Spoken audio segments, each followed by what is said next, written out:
ఈ నేపథ్యంలో ఇంత పెద్ద వ్యవస్థలో ఎక్కడో ఒక చోట ప్రతి నిమిషం తప్పులు జరుగుతూనే ఉంటాయి.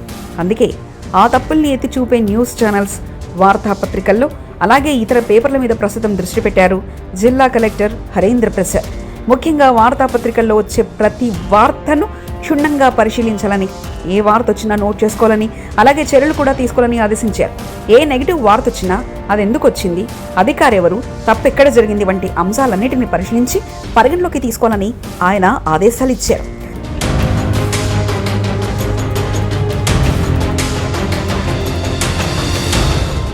మహావిశాఖ నగరపాలక సంస్థలో గురువారం జిల్లా కలెక్టర్, మెజిస్ట్రేట్, జీవీఎంసీ కమిషనర్ సూచనలు చేశారు.